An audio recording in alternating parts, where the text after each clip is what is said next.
bo'yicha bitcoinni biz 200 ming dollarga ko'rishimiz ham mumkin. Assalomu alaykum o'rtoqlar, hammaga xayrli kun. Bugun sizlar bilan bitcoin haqida gaplashamiz va ushbu holatda 2026-yil 8-mart holatiga ko'ra qanaqa joyga turibdi va kelajakdagi narxlarni sizlar bilan birgalikda tahlil qilamiz.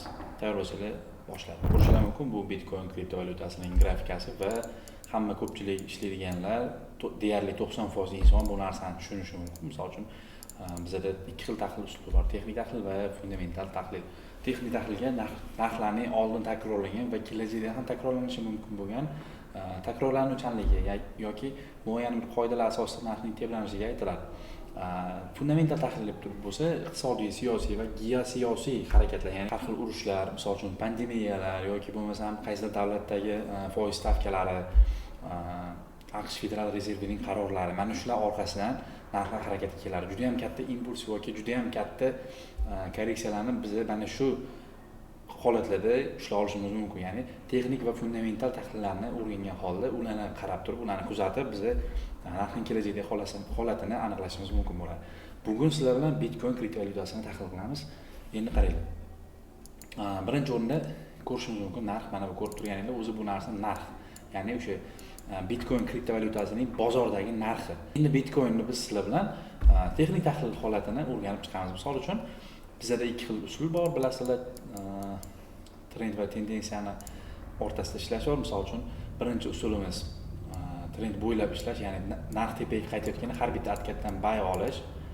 Ikkinchi holat bayga ham, selga ham ishlaverish, ya'ni trendga qarshi ham ishlash, ya'ni faqat trend bo'ylab emas, trend pastga tushishga tendensiyalarga ham ishlash. Misol uchun narx mana shunaqa harakat qilganda umumiy holati trend deyiladi, ya'ni umumiy holatda narx tepaga ko'tarilyapti. Misol uchun mana bu joyda bir narsa 10 dollarda, 20 dollarga chiqdi, 15 ga tushdi, keyin 25 dollarga chiqdi, yana misol uchun 18 dollarga tushib qoldi va umumiy holatda ko'rsanglar mana 10, 20, 15, 35 har bitta maksimumda o'zidan oldingi maksimumda yangilab ketyapti. Bu narsa trend deyiladi va bizda bu o'suvchi trend hisoblanadi. Endi ba'zi holatlarda o'rtoqlar biz faqat trend bilan emas, trendga qarshi ham savdo qilishimiz mumkin. Ya'ni mana bu joydan savdoga kirib, o'sha pastga tushgan payt mana bu joygacha ishlab olishimiz mumkin. Ya'ni har bitta tendensiyalardan savdoga kirib biz daromad qilishimiz mumkin. Faqatgina o'sishidan emas, tushishidan ham daromad qilsa bo'ladi. Endi o'rtoqlar, kelib tahlil qilamiz. Agarda siz spot va trader bo'lib tursangiz, siz faqatgina narxning ko'tarilishini, ya'ni buy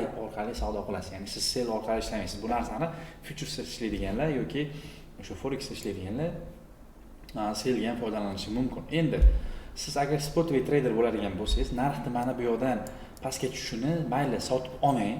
Siz faqat bu narsani tahlil qiling.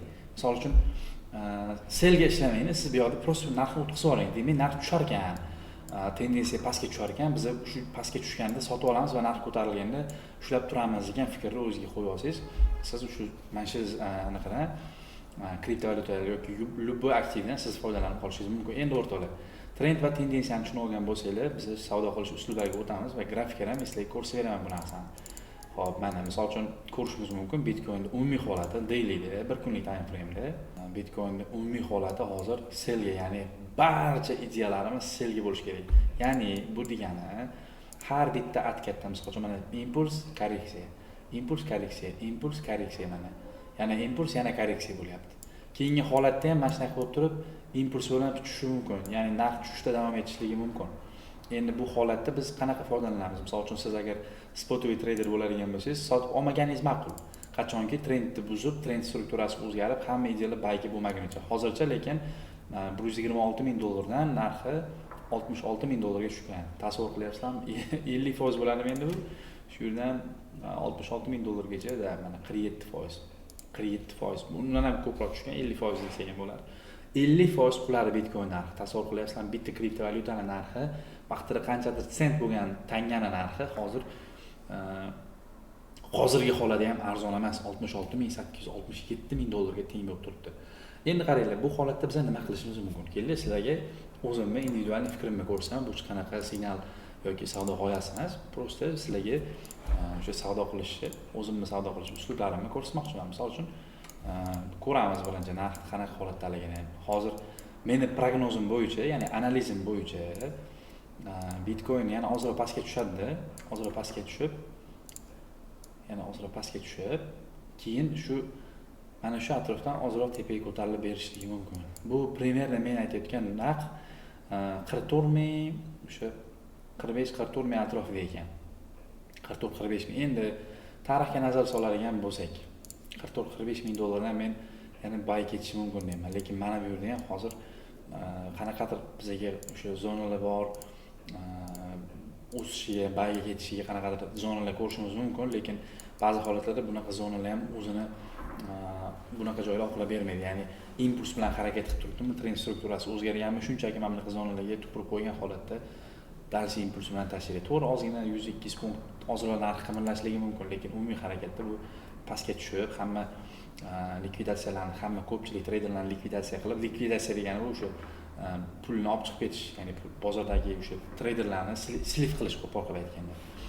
Likvidlarni yig'ishtirib, ko'pchilik insonlarni minusga tiqib, mana shu nuqtadan primerno mana shu atrofdan 44-45 ming dollar atrofidan bu yana yuqoriga qarab harakat qilishligi mumkin. Agarda shu yerdan ham keyinchalik o'sha liniyalarni parabol qilib, iqtisodiy, siyosiy holatlar o'zgarib qoladigan bo'lsa, bu dalshi yana ham juda ham tepaga o'sib ketishligi mumkin. Chunki bozor shunaqa harakat qiladi.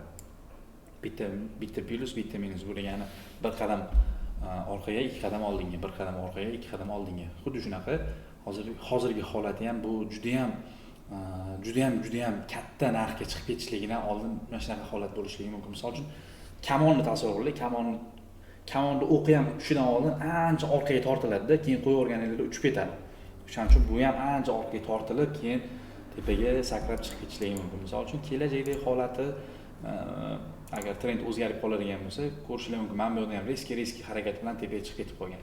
Bu yerda ham shunaqa holat bo'lishligi mumkin. Misol uchun, hech kim aytib bo'lmaydi bu 180 ming, 200 ming dollarga chiqib ketmasligi mumkin deb. Bu aniq chiqib ketishi, misol uchun, aniq ham deb bo'lmaydi, balkim tushib ketishi ham mumkin, lekin meni tahlilim, texnik tahlilim, hozircha fundamental tahlilga e'tibor bermadim.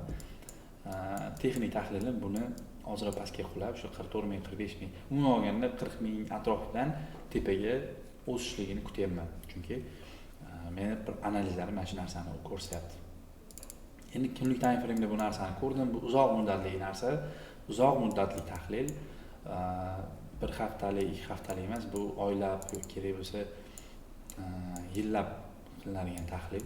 Mana shu yil oxirigacha, 2026-yil oxirigacha Bitcoin'da biz 200 ming dollarga ko'rishimiz ham mumkin, o'rtoqlar. Shuning uchun kanalimga obuna bo'lib qo'yinglar, ushbu videoni mana shu kriptovalyutalarga qiziqadigan, analizlarga qiziqadigan insonlarga yuborib qo'ysanglar, xudo xolasa manfaatli bo'ladi va bundan keyin men sizlarga analiz qilish turlaridan tashqari savdo strategiyalarini ham o'rgatib boraman. Kanalimga obuna bo'linglar, keyingi videolarda ko'rishguncha xayr, salomat bo'ling.